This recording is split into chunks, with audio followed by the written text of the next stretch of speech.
At the huge ceremony where the Grand Arcanum Temple of Etheria chose Primal Eidolons, the powerful mythical spirits we bond with, I, Lysander, looked at Aethel, the Ice Fenrir, right in front of me, radiating powerful spiritual energy, and just kicked her away. I sent her flying clear across the ground. Instead, I turned and sealed a contract with a small white creature standing next to her, Kronos, the timeless spirit. In my last life, I had picked that Ice Fenrir, who was obsessed with my junior brother Damien. Because of her obsession, Damien betrayed the temple and sank into the terrible Void Breach. The Ice Fenrir blamed every single thing on me. She ignored the years of devotion I'd shown her and wickedly killed her own master, ending my life brutally. Reborn now, I was determined to contract that little white creature instead. When I faced Grandmaster Eldrin's huge disappointment, the confusion of my fellow Etherians, and the open insults from junior brother Damien, I just shrugged it off. They had no idea about my Eidolon. She was the ancient core of a dimensional Leviathan. Every Etherian student at the Grand Arcanum Temple of Etheria gets one chance to bond with a Primal Eidolon. These spirits are collected from different planes by the Temple Masters and vary wildly in strength and potential. In my past life, seeing the Ice Fenrir, whose spiritual energy you could practically touch, I grabbed her instantly. That meant only the little creature was left, reserved for junior brother Damien Vance. If students couldn't find a suitable beast, they were free to look outside the temple. But Damien felt completely disrespected by this outcome. He threw a massive tantrum right there, drew his enchanted blade, and sliced the little creature before publicly quitting the Grand Arcanum Temple of Etheria. And the Ice Fenrir, Aethel, because Damien had left, blamed me for everything that happened. She not only rejected all my attempts to comfort her, but she even openly disobeyed my orders, almost getting me killed a few times when we fought abyssal creatures. I poured tons of resources into her, the rarest mystic artifacts and mana cores, making her needs my top priority, yet she showed zero appreciation. Years later, Damien Vance, having mastered dark abyssal magic, returned to the Grand Arcanum Temple of Etheria, seeking revenge and slaughtering everyone. As I fought him, Aethel suddenly attacked me, tearing through my throat and ripping out my soul to boost her power, leaving me to die a terrible, messy death. Before I passed, Aethel, in her ethereal human form, hugged Damien and looked at me with pure disgust. Damien had to leave the temple because of you, suffering out there alone, she spat. You owe us this payment. Opening my eyes this time, facing the arrogant Ice Fenrir, I reacted by kicking her hard, sending her flying. You are just a minor beast. What gives you the right to act so entitled in the Grand Arcanum Temple of Etheria? Everyone present gasped at my action, totally confused why I, Lysander, usually so calm, was so angry at this Ice Fenrir. My kick carried all my strength. Caught off guard, the Fenrir slammed onto the ground and couldn't get up for a long moment. One of her legs looked seriously broken. Damien immediately rushed over, picking up the Ice Fenrir, his eyes blazing with pure rage directed at me. Senior Etherian, even if you hate this beast, there was no reason to be so brutal. Could it be you saw she was a powerful Eidolon, but because she didn't want to bond with you, you decided to wreck her so nobody else could have her? Such mean and cruel behavior, Senior Etherian. You are truly embarrassing our Grand Arcanum Temple of Etheria. I shot him a cold glance. Since Junior Etherian loves this beast so much, I'll decide now and hand her over to you. Damien looked thrilled, but quickly hid his delight. Senior Etherian, you injure her and then try to pawn her off on me? Do you think you can trick me into taking a damaged Primal Eidolon? I pointed at the line of other Primal Eidolons. If you don't want her, feel free to choose another one. Not willing to let go of the high-level Ice Fenrir, he quickly changed his tune. I want her. I accept her." Grandmaster Eldrin, who usually favored me, looked extremely uneasy. "Lysander, enough! Why are you arguing over a simple beast?" I bowed respectfully to my master, then pointed at the small, fluffy white creature I could hold in one hand. "I choose her." A moment of silence dropped over the training area. Everyone stared at the little creature. Grandmaster Eldrin looked at the small white thing and nearly fainted from fury. "If you weren't my best student," he stammered, "I'd remove your connection right now. What a mess! How did I end up teaching such an idiot?" In Damien's arms, the Ice Fenrir looked at the little creature, then back at me, her eyes burning with intense jealousy. I walked toward the little creature, gently stroking her soft fur and wiggling her cute little ears. "Kronos, it's you. Ready to go or not?" She stared at me for a while, huffing loudly as if she was about to curse me out, but she reluctantly tilted her nose slightly in agreement. A flash of white light occurred, and Kronos, the timeless spirit, officially became my Primal Eidolon. Once a contract is formed, both parties share all their memories, so after she accessed my memories, her look towards Damien Vance was full of unstoppable hatred. This little creature was smart, but she was definitely not what she seemed. In my previous life, badly injured and near death, she had collapsed near the Grand Arcanum Temple gates. Since she barely registered as an Eidolon, the temple casually saved her and let her heal on the grounds. Who could have known that Damien Vance would be so stupid? If he didn't want the contract, no one forced him, yet he acted like he was forced into it. He not only abandoned the temple, but hurt the already injured little creature, making her lose thousands of years of dimensional stability just to survive. Grandmaster Eldrin's expression was dark, looking ready to explode. My fellow Ethereans looked at the little creature in my arms, then back at me with pity, as if they were looking at someone who was missing something upstairs. Over with Damien, scared I'd change my mind, he quickly finished the contract with the Ice Fenrir, becoming her master. Even though Athel was hurt by my kick, she would heal eventually. So when he looked at my little creature, a smug expression appeared on his face. "I think this small thing suits Senior Etherean perfectly," he smirked.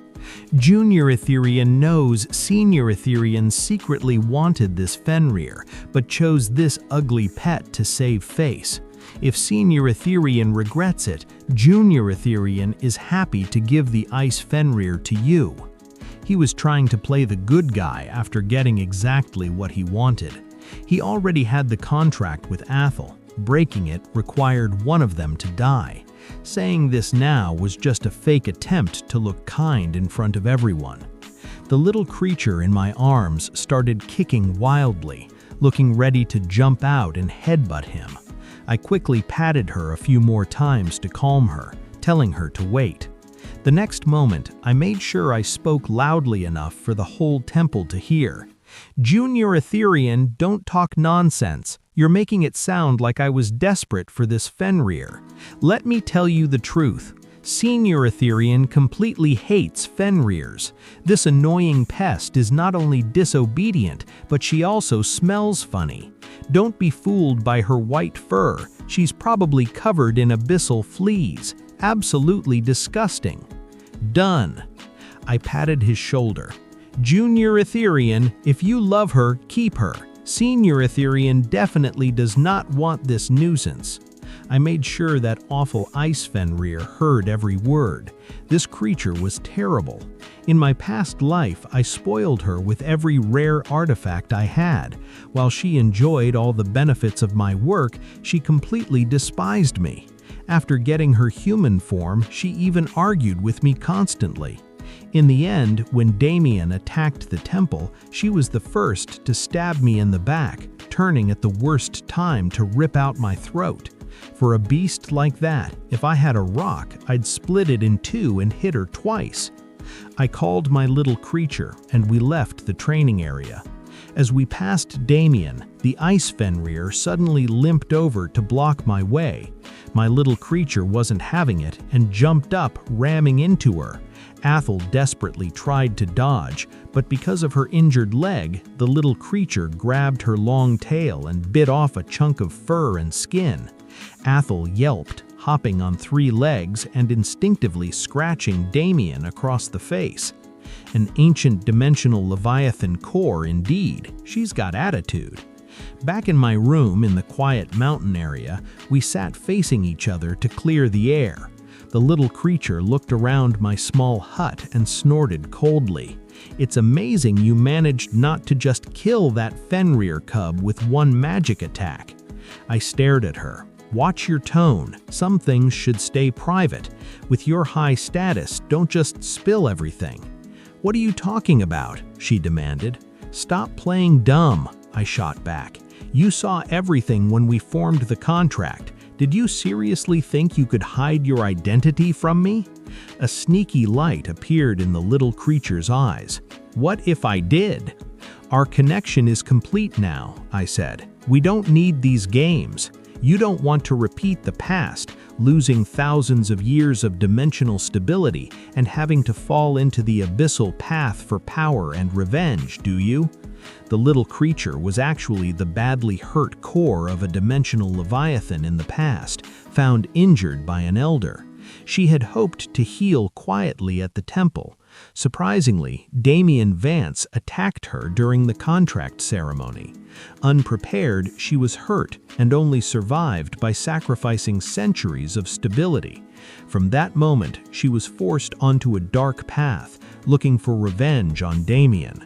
Her story ended sadly. She was killed by the now strong Athel, becoming food for her enemy instead.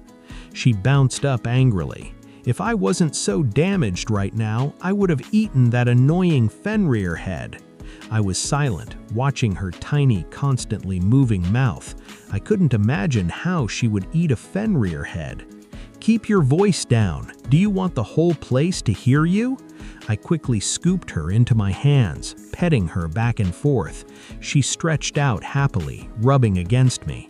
"I still don't know your name, so what should I call you? I can't keep calling you little creature." "Kronos Stone. Call me Kronos." I took the resource pouch off my belt. "Here are the rare mystical herbs and crystallized mana cores I saved up. They should help you recover fast. Use them for now."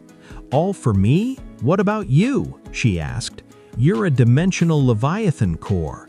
Once you're better, what treasure can't I get? You can just pay me back double later." The little creature rolled her eyes at me. "You sure know how to strike a good deal. Otherwise, how could I—" Her words trailed off as a fiery light flashed in her usually calm eyes, fixed intently on something behind me. I turned around. The Ice Fenrir was crouching by the door, sticking her neck out, looking at me with a sad, wronged expression. I stood in the doorway, giving the white-furred Fenrir a cold look as she limped on one leg. "What do you want?" She looked conflicted, wanting to approach me, but trying to look proud, as if she didn't want to come any closer. I glanced back at Kronos. She had already taken a mana crystal from the pouch and was watching the Fenrir tiredly while looking exactly like she was eating, just chewing on the crystal with fast movements of her tiny mouth, the crunching sound carrying softly. She had the look of a pure foodie on her face, fiercely protective of her meal. Seeing Kronos, the timeless spirit, act this way, Athel, the Ice Fenrir, clearly couldn't handle it. "That mana core is mine," she blurted out, then paused, swallowing the rest of her sentence as if remembering something. I knew exactly what she meant, that the mana core belonged to her because she had also been reborn. I had already guessed this back at the summoning ceremony based on how she looked at me, which was exactly why I'd kicked her away. But I couldn't figure out why in this new life she would sneak away from Damien just to find me. Looking at her pathetic, limping state, I only felt irony. When I treated her with absolute kindness, she ran off to betray me for someone else, even killing her master and cruelly tearing out my sentient soul. Now, after I broke her leg at our first meeting, she was limping right back to me.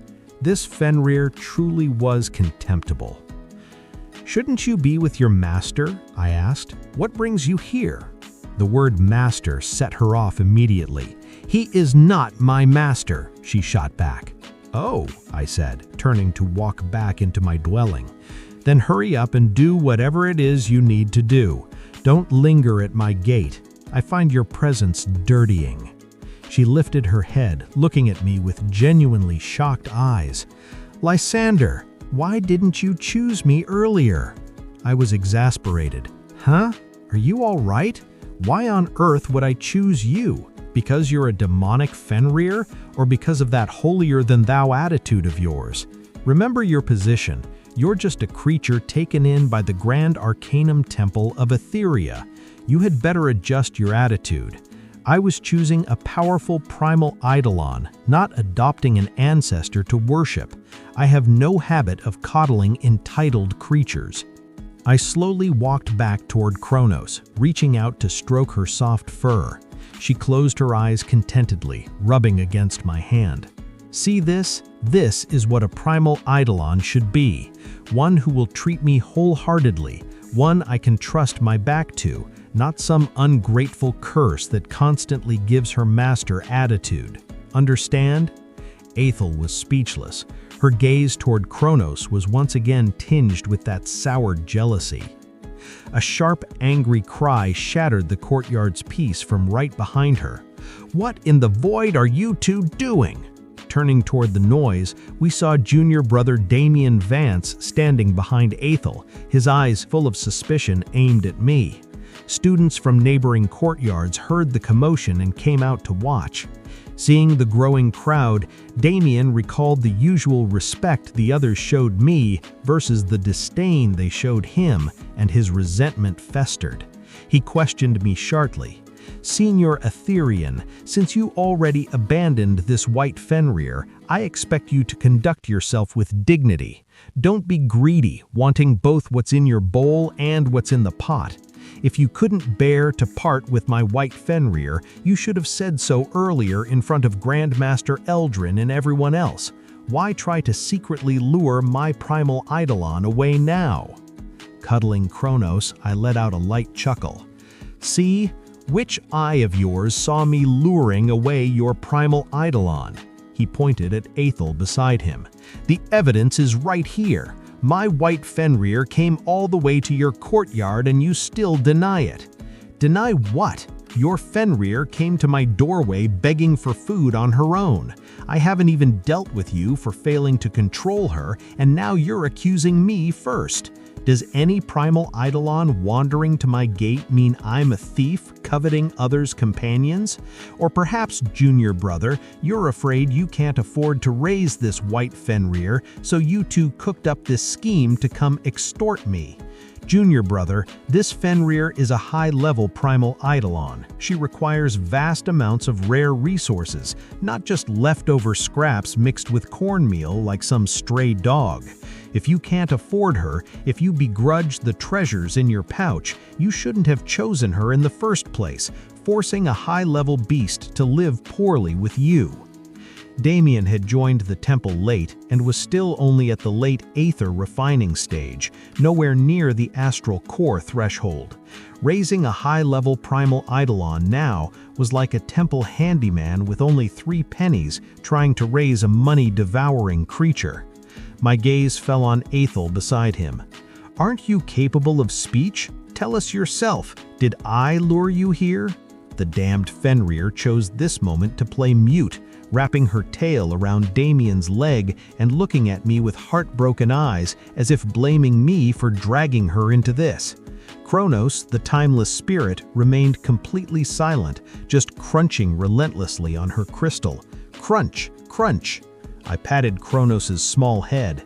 "See," I said to Damian, "my Primal Eidolon is perfectly fine. Even if you offered 100 nine-tailed Fenrirs, I wouldn't trade, let alone your crippled single-tailed one." Damian looked past me at Kronos with disdain. "She's nothing but a weakling. What's there to be happy about? Is she going to ascend to heaven and become a dragon spirit?" Noticing the scratch marks on his face, I teased. Well, she can't do that, but she's still better than some dumb Fenrir who gets her tail bitten and then scratches her own master, wouldn't you say? Damien gasped for breath. Enraged, he furiously ordered the Fenrir beside him. Aethel, tear his mouth off! Aethel was clearly unwilling to advance, holding up her injured paw to show she couldn't fight. Damien exploded. Fine, even you won't listen to me. This is outrageous. With a loud clang, Damien's sword lunged toward me like a brilliant streak. Suddenly, a white blur shot out. A metallic clang echoed as Damien's sword was instantly shattered into countless fragments by Cronus's tiny head. Cronus's form flickered. She leaped into the air like a solid stone and slammed squarely into Damien's stomach mid-air, knocking him hard to the ground. The next instant, her small, round body took a ready stance. Then her deceptively cute head gathered force and shot forward. Slap, slap, slap. The little creature frantically used her body to slap Damien's face left and right. The tiny creature possessed immense strength. When several students finally pulled Damien up, he was unconscious, his face bruised and purple. Whether from total shame and fury or physical damage was unclear. As he was carried away, the white Fenrir trailing behind him kept looking back at me as if deeply reluctant to leave. Fool, I thought. Who are you putting on this affectionate act for? Closing the courtyard gate, Cronus instantly jumped into my arms. How did I do just now? Stroking her little ears, I said, I just don't understand. If you're this powerful, how could you let yourself get slashed in the past life and lose thousands of years of dimensional stability? I was munching non-stop on a mana crystal, she replied. Back at the temple grounds, I was indeed channeling spiritual energy to heal. I was defenseless then. I guess in your past life, that mad woman Aethel must have attacked suddenly too. Otherwise, how could a dignified dimensional Leviathan core like me fall for her cheap trick? Truly, a down-on-her-luck Tauai is worse off than a pig. Good thing you had some top-grade mana crystals in your stash, or I wouldn't have recovered so quickly just now. I opened my treasure pouch.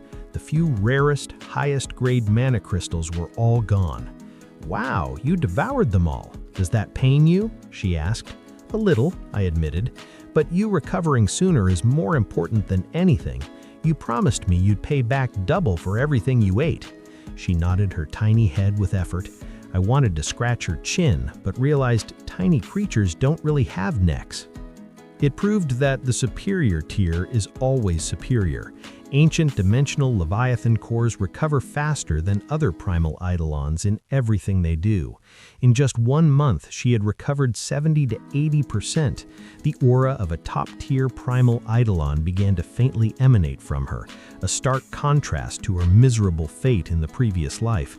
The price was that the stash in my treasure pouch was rapidly dwindling. After the last stalk of rare astral grass went down her gullet, I took her out for training. As a creature that had existed for tens of thousands of years, the temple training missions were basically effortless for her. Almost no abyssal creature was her match.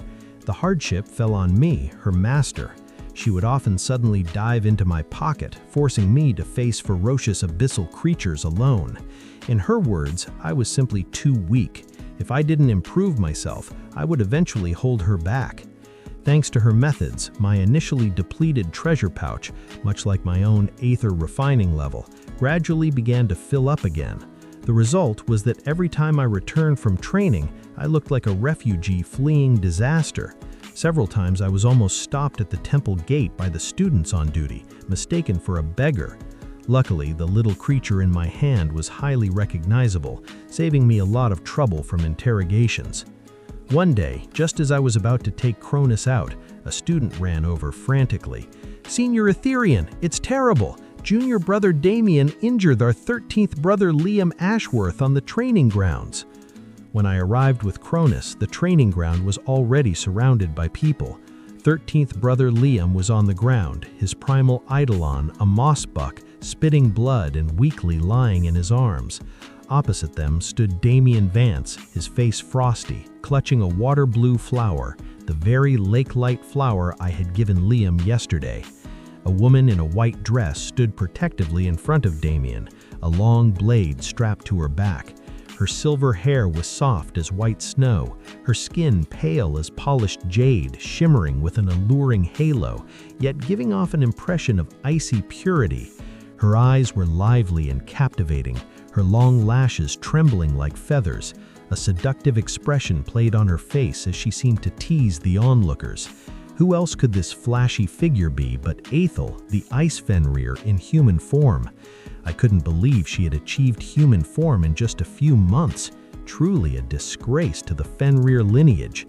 Looking at her waist-length silver hair, I couldn't help but maliciously think this white-haired witch was probably hundreds of years old already, yet insists on appearing as a delicate young girl. Utterly shameless. Seeing me arrive, the crowd parted to let me through. "What happened?" I asked. With Grand Master Eldrin in seclusion and several elders traveling, I, as the senior Etherian, naturally held command. Liam explained, "Senior Etherian, you gave me the lake-light flower 2 days ago. Today, I was planning to let my mossbuck absorb its power. Unexpectedly, junior brother Damien suddenly had his Primal Eidolon attack while my mossbuck and I were completely unprepared, injuring us both and snatching the flower you gave me. Please, Senior Etherian, uphold justice for me." It turns out that as soon as Ethel could take human form, Damien had brought Ethel to the training grounds to show off. Seeing the lake-light flower in Liam's hand, a key herb for his own advancement to the astral core stage, Damien directly ordered Ethel to snatch it.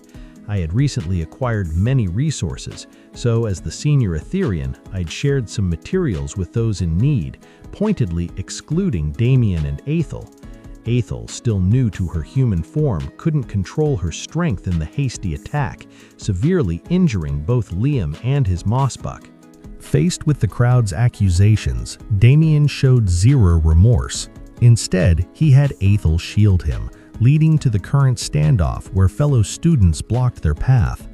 "All power in this realm belongs to those capable of taking it," Damien declared brazenly, his icy gaze sweeping over the crowd. "When I signed the contract with Ethel, I was just a newcomer in the late Aether refining stage, completely unable to support her. All of you watched me pour everything I had into her, yet not one of you offered help. What kind of temple brothers are you? Now that my Ethel has achieved human form, if her progress stalls, it will be a great loss to the Grand Arcanum Temple of Aetheria. Can you bear that responsibility? My Ethel isn't like those useless pets you keep.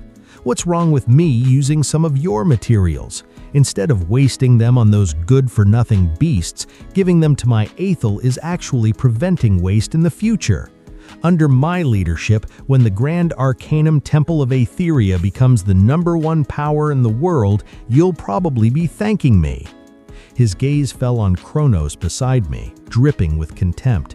"Some people's Primal Eidolons," he sneered, "look like a creature, sound like a creature, and do nothing but gorge itself all day and night. What else can they do besides endlessly eat? The rumor is that Senior Aetherian's pet is so expensive it eats like a pig. Even if she consumed all the temple's resources, the most she'll ever become is a big white pig." Behind me, Kronos' eyes turned crimson. "Lysander, this bastard is insulting me. I can't take it anymore." Primal Eidolons were classified as lesser, mid-tier, upper-tier, quasi-divine, and true divine ranks. The higher the rank, the greater the resources needed for cultivation. Quasi-divine beasts in particular required a bottomless pit of treasures, the type where feeding one beast starves the entire family. True divine beasts, on the other hand, weren't picky eaters. They absorbed nourishment from anything. Give her a simple piece of consecrated mana stone and she wouldn't complain. She was surprisingly easy to raise, causing me no worry. In my past life, raising Aethel, I gave her every rare treasure, leaving nothing for myself. I never expected Aethel was secretly colluding with Damien all along. After I painstakingly raised her to 7 tails, she turned around and killed me, tearing out my heart and soul. Seeing that same face from my past life now ignited a fire within me. Eating my food, drinking my resources, then wiping her mouth clean and killing me. Such a beast deserved to be struck by lightning. Kronos leapt from my hand. A glint appeared in Aethel's eyes.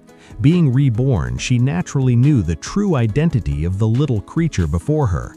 Achieving human form gave her unearned courage, making her eager to test her mettle against an ancient dimensional Leviathan core. She raised her long blade, pointing it directly at Kronos. "Come here, you stupid pig. Today I'll settle things between us." Kronos looked at her as if sizing up a snack. "We are both female," she said. "There's no male to determine. Let's just see which one of us is more feminine, huh? Take this." Aethel moved like a phantom, transforming into a streak of white lightning, hurtling towards Kronos. Gasps erupted from the crowd. Sparring among students should be restrained. Damien, consumed by the desire to kill and letting his Primal Eidolon use lethal moves, was the first such case since the founding of the Grand Arcanum Temple of Aetheria. Looking at the cruel smile on the junior brother's lips and the murderous aura radiating from Aethel on the field, a chill ran down everyone's spines. However, the very next instant, a mist swirled. Smack! A hand like polished jade struck Aethel's face. She spun 4 or 5 times before stopping. The mist cleared. There was no tiny creature, but a young woman in red walking out gracefully. Her figure was perfectly proportioned and elegant. Her skin had a rosy glow against the red clothing, seemingly shimmering with hidden energy patterns. Her round eyes held an innocent light, but her cheeks bulged. She chewed something constantly. Aethel, lying on the ground, now sported a bright red handprint on her face. "You pig, when did you achieve human form? How is this possible?" she asked incredulously. Kronos frowned. The next moment, she bent down, reached out, and slapped upwards from below. Smack! Aethel was knocked over again while Kronos stuffed more leaves into her mouth. Kronos said resentfully, "Remember this old woman? It's Kronos, a genuine, powerful, dimensional Leviathan core." She shook her head, glanced over at me, and added, "I'm only doing this for the food." Then she turned her back completely, plucking weeds from the ground and stuffing them into her mouth. I was speechless. It did look rather odd. I hadn't noticed before, but doing this in human form indeed was strange. Her turning her back like that showed that Aethel wasn't worth her attention at all. From start to finish, Kronos was just playing with Aethel. Every attack Aethel made, every cunning and vicious move ended with Kronos effortlessly dodging and then slapping her across the face, sending her body spinning 360 degrees before she landed. Aethel's seductive face was now even redder and swollen, almost shut. Her ethereal white robes were tattered and filthy. From afar, she looked like some naughty child who had just received a thorough beating. Only then did the crowd realize with horror that compared to the frantically leaping white Fenrir, the senior Aetherian's pet had been eating the entire time. It was as if Aethel's exhaustive efforts were merely disturbing the little creature's meal.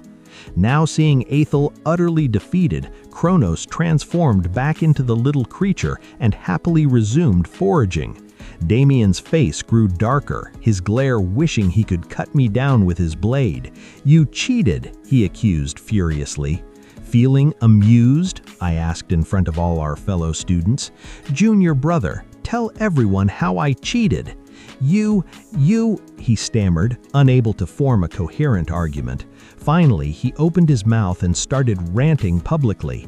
"You tricked me. You all ganged up on me. You must have used some underhanded methods, otherwise how could my Aethel lose to a mere pig? You bunch of cowards. Lysander gave you some small favors and you became his attack dogs. Have you no dignity as members of the Grand Arcanum Temple of Aetheria? Let me tell you, he didn't come by those things honestly. Maybe he embezzled temple property to buy your loyalty. Don't be fooled by him. They must have been bought off by you. That's why they're helping you humiliate me. You rely on being the senior Aetherian to disregard me, your junior brother. I'm going to report you to Grand Master Eldrin. Fine, I said. Go ahead. I pointed to Liam Ashworth, who was healing his mossbuck nearby. Let's see how Grandmaster Eldrin punishes you for injuring a fellow student and slandering your senior Aetherian. I clapped my hands. Kronos cheerfully plucked the last blade of grass, crunched it down, and hopped right in front of him. "Stop calling me pig all the time," she ordered. "Today, Grandma will show you exactly what I am." Golden light flashed around Kronos.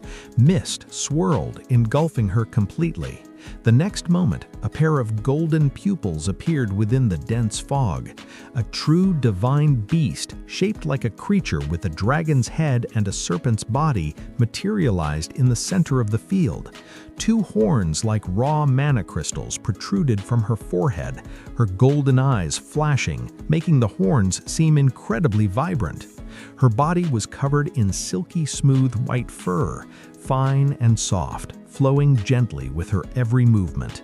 A ribbon-like white tail extended behind her, swaying slowly. Damien's eyes filled with frustration and deep regret. Amidst the crowd's loud gasps, he forced out 4 words through gritted teeth. "True divine beast Leviathan." Seeing the dimensional Leviathan core in its true form, Damien actually shifted his anger toward me. "Lysander, if you hadn't rejected Aethel and snatched my Leviathan core, I would already be the greatest success of the temple. This is all your fault. You have to compensate me. Give me back my Leviathan core." The crowd stared at him, watching him throw this ridiculous tantrum, looking at him as if he were mentally ill. I scoffed. "Compensate you with my Primal Eidolon? And how would you even set up that agreement? A Primal Eidolon bond is a profound connection that lasts a lifetime. Unless one party departs from this world, it cannot be dissolved. Has Junior Brother truly considered this?" "What's so challenging about that?" he replied with complete self-assurance, gesturing toward Aethel. "Remove this inadequate companion from my path and my connection with her will naturally fade." Aethel looked back in shock, pure disbelief evident in her expression. "Damien, what are you suggesting?" "Be silent, you disappointing failure. If you hadn't charmed me previously, I would have formed an alliance with a true divine beast and become the temple's rising legend. Everything is your responsibility. Why don't you simply disappear?" Aethel's eyes widened as if struck by a terrible revelation. Damien then turned back to me again. "You should also eliminate yourself. Then your connection with the Leviathan core will cease to exist. That will permit the Leviathan core and me to form a new alliance. You claimed my dimensional core and enjoyed the recognition for so long. You've had your share. Trading your life for a few months of fame is a bargain for you."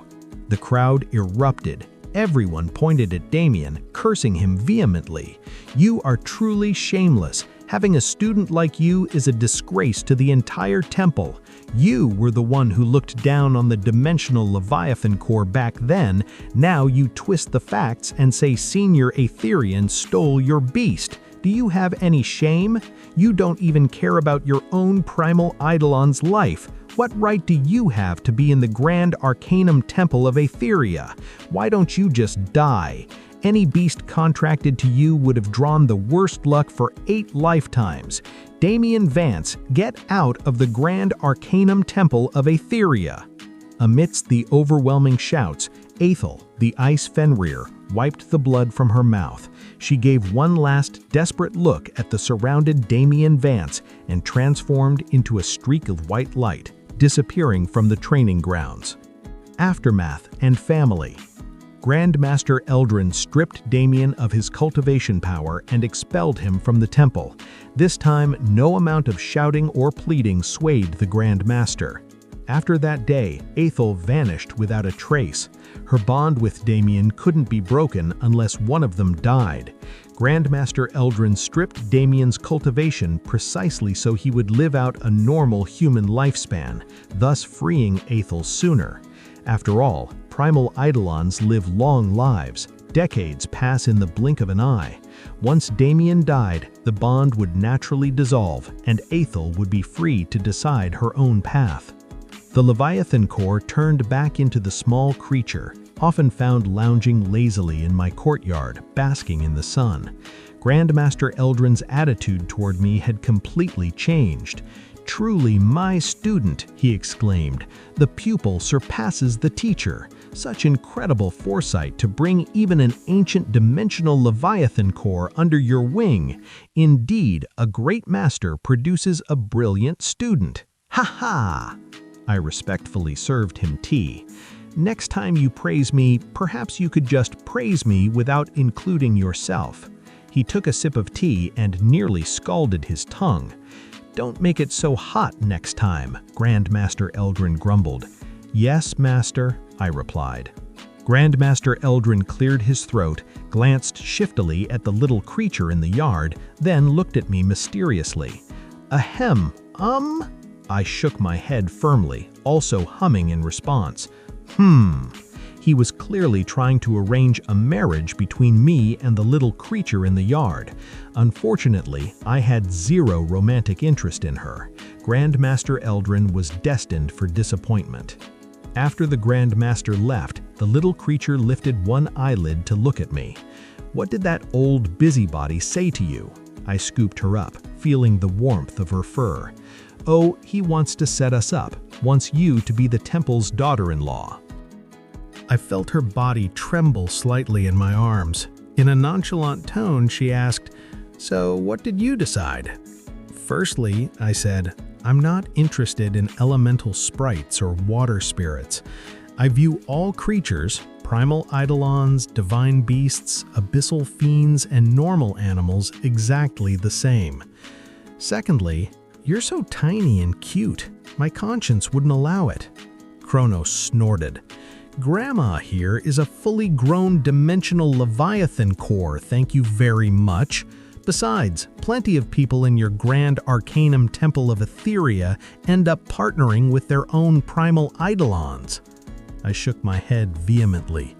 "No way, at least not for me. I really can't accept that kind of complicated relationship. Besides," I smoothed her fur, placing the constantly wriggling creature back on the ground, "I was lucky enough to be reborn. Right now, I just want to live my own life well. As for the future, we'll talk about it later." I patted her little head and walked toward the house. "Lysander!" Kronos called out. I turned back. She had transformed into her human shape. I met her golden eyes. Tears welled, giving her a pitiful, aggrieved look. "Then what are you to me?" I scratched my head. "Family, of course." Damien Vance was dead. His body was found just outside the temple gate. When I arrived, people were already collecting his remains. His eyes were wide open, his terrified face frozen in unwillingness. His internal organs had been violently ripped out, leaving an ugly open wound in his abdomen. His body was hollow inside, covered in cuts from sharp weapons. Kronos sniffed the air behind me. "Ethel did this. Her scent is all over him." Suddenly, as the body was lifted, a crumpled letter dropped out. Grandmaster Eldrin read it, his expression grave, then handed the opened letter to me. That cursed Fenrir had gone completely mad. The letter was from Ethel. She wrote that she couldn't tolerate Damien's betrayal. Love had turned to bitter hate, forcing her to kill him. To help Damien advance, she had recklessly pushed her own limits by consuming other Primal Eidolons, damaging her own Eidolon core and lifespan because her body couldn't handle the massive spiritual power. She thought Damien would cherish her after she'd sacrificed so much. Unexpectedly, the first time he saw a true divine beast, he completely disregarded their past affection and, crazed by the desire to contract the Leviathan core, demanded she die. "From start to finish," she wrote, "that scum only ever loved himself. He never cared for me even a little. I was just a stepping stone for him to reach the heavens. Brother Lysander, I'm sorry I failed you in this life. I am unworthy to stand by your side again. If I can open the void breach and destroy this world, when I enter the cycle of reincarnation again, will I meet you once more? If I could start over, I would hold on to you tightly and never let you leave me again. Wait for me. We'll meet again in the next life." I tore the letter to shreds. Is she completely sick? I'm living just fine. Why does she get to decide we should start everything over?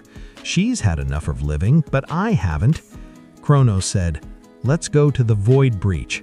She looked at the shredded paper on the ground, hands on her hips, eyes filled with resentment. "And I need to know why she gets to call you Brother Lysander. I've never even called you that." The void breach, the final resting place for countless demons and fiends of the world. Beneath the huge red-blooded seal lay an ocean of abyssal beasts, monsters, and resentful spirits, almost tangible.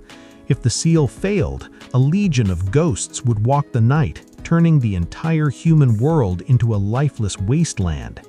When we arrived, a crazed Ethel had already managed to crack open a corner of the seal.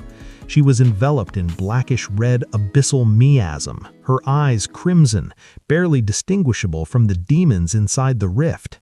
Seeing me, her expression turned wild.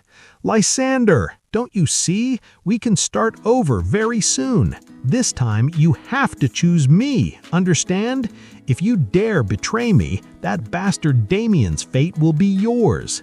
Before she could finish, Kronos shot forward and slapped her across the face again. "I'll teach you to spout nonsense. Take this from me. See if you still act crazy." Ethel took the blow, spitting out a mouthful of black blood. Her expression became even more frenzied. "Stupid pig! I'll kill you!"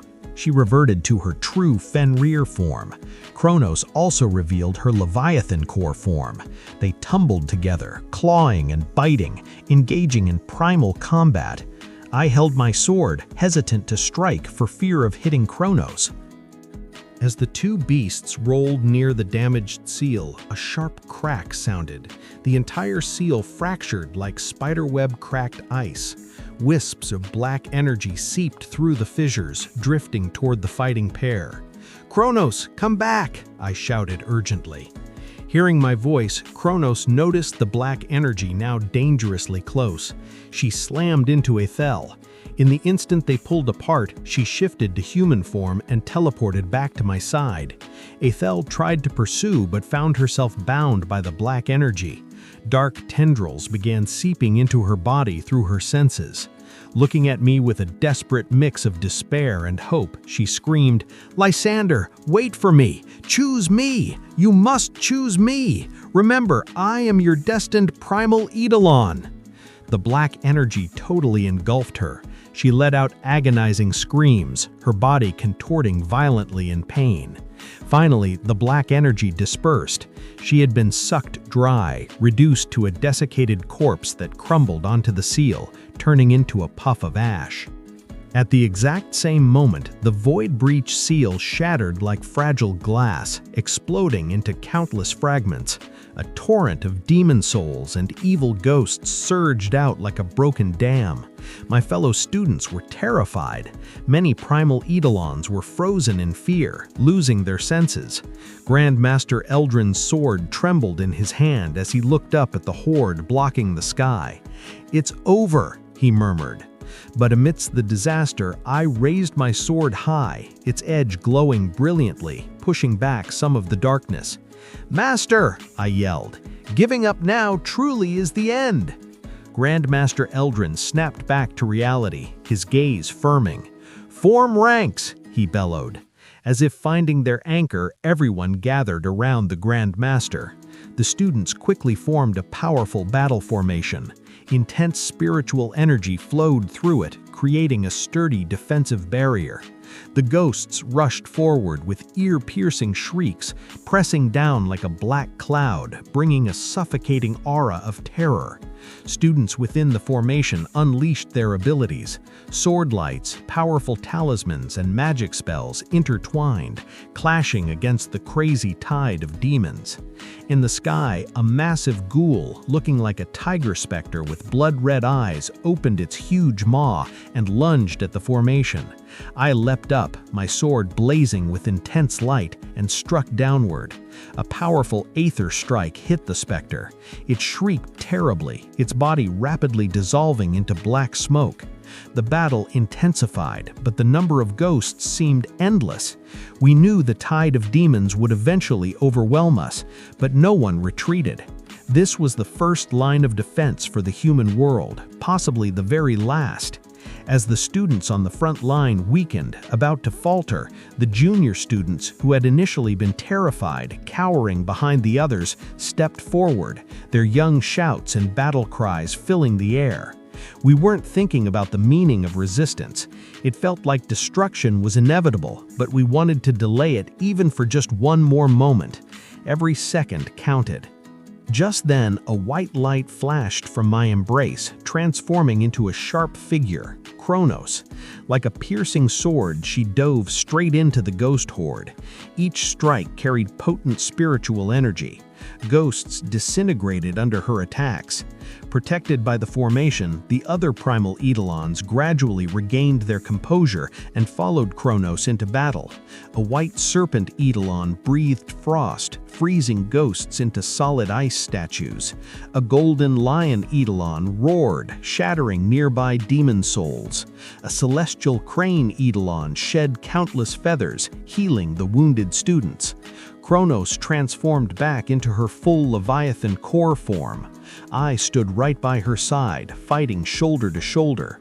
My sword energy and her spiritual power mixed together. I drove back ghost after ghost. Her claws tore apart demon after demon. However, just as we started to think we might stand a chance, a deafening screech ripped through the sky, seemingly tearing the heavens apart. Everyone looked up. A colossal black shadow appeared on the horizon, shaped like a 9-headed giant bird, radiating endless darkness and pure terror. "The 9-headed harbinger!" Grandmaster Eldrin cried out, his face instantly draining of color. Its appearance signaled total disaster and despair. The sky seemed swallowed by darkness, the very air growing heavy. The harbinger's 9 heads opened at the same time, unleashing world-shattering screeches. Black flames, freezing mist, and corrosive poison spewed forth, covering the battlefield. The students' formation began to crumble under this terrifying power. Even the Primal Eidolons faltered under the immense pressure. "This isn't sustainable," Kronos said, her gaze fixed on the shattered seal, her expression growing solemn. "The void breach must be repaired, or we'll all be worn down and killed." My heart felt like it was being squeezed violently. I grabbed her furry tail, trying to stop her. "No, the void breach seal was formed from an ancient divine beast, holding firm for millennia. I know what you're thinking." "You want to use your own body to mend the seal?" My voice trembled. "Even if I die, I won't let you die." She looked down at me, a cool smile playing on her lips. "If this continues, we'll both die." "Shut up! You can't go! A Primal Eidolon must obey its master.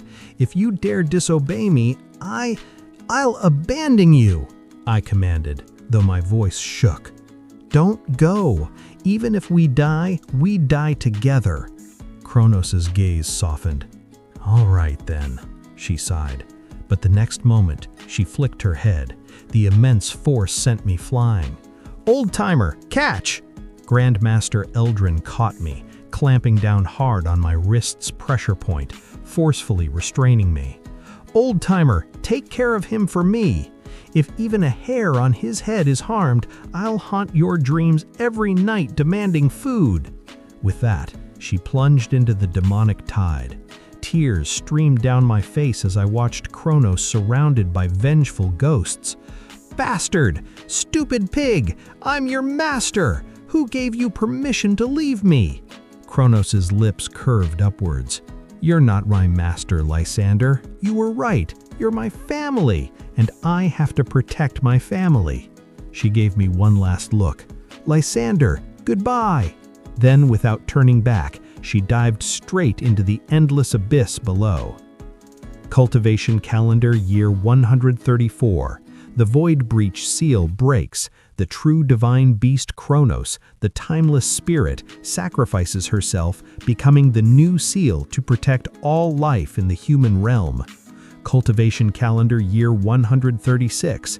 The temple leader of the Grand Arcanum Temple of Etheria ascends with his Primal Eidolon.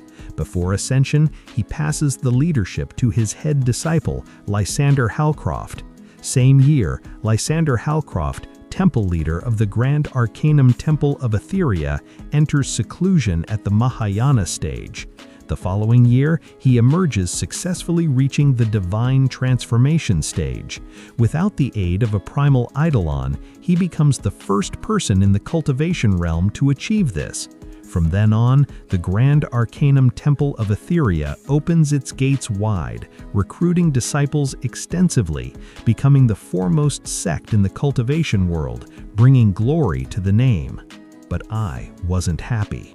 I seemed to have lost the ability to feel joy. My only pastime was sitting alone in my old courtyard, staring blankly at an empty spot on the ground. The elders told their disciples, the temple leader is mourning a departed family member. Kronos? They asked. Wasn't that the temple leader's primal eidolon, the Leviathan? The 13th elder shook his head. Don't speak nonsense. She was the temple leader's only family. I woke up to find myself lying on a single bed. A woman in red sat beside me. Warm sunlight streamed through the window, illuminating her face. Awake? I nodded, habitually getting out of bed. My feet slipped into a pair of soft, fluffy white slippers. The familiar texture felt comforting. Where is this place? I asked.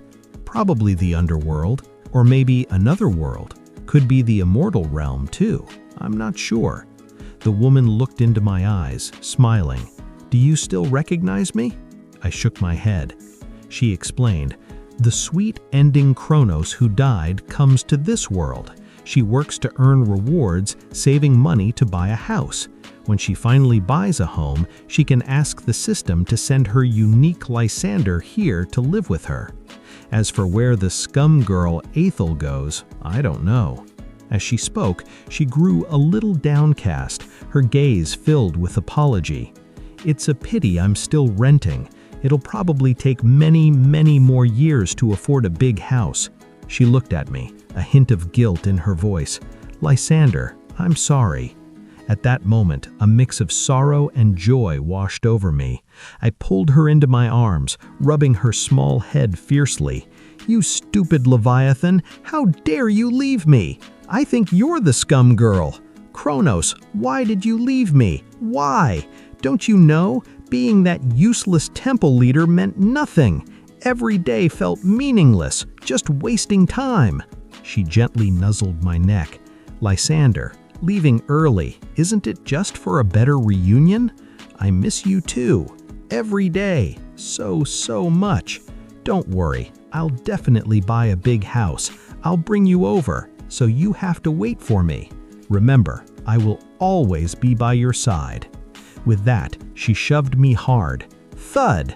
I groggily picked myself up from the floor, realizing I had fallen off the couch. I rubbed my blurry, somewhat damp eyes.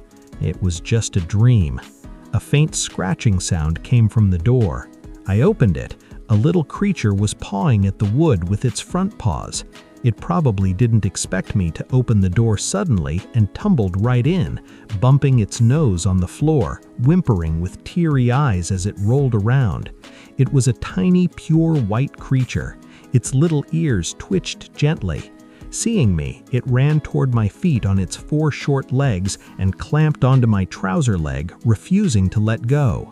I picked it up. It nestled on my shoulder, its damp, warm nose rubbing against my face as if telling me something. I will always be by your side. A light pierced the darkness. It was the brilliance in my lonely life, the home protected for me by family. Lysander Halcroft, the 6th temple leader of the Grand Arcanum Temple of Etheria, never formed another Primal Eidolon contract in his lifetime. On a clear afternoon, the temple leader left behind a letter and, along with a pure white Primal Eidolon that had always accompanied him, vanished without a trace. Later, students would often ask curiously about the little Primal Eidolon, but the people of the Grand Arcanum Temple of Etheria would tell them his Primal Eidolon was definitely not a weak creature of the lower dimensions. Thank you for sharing this chapter with us at Velvet Chapters Brew. Comment, like, and subscribe to see where the next page takes us.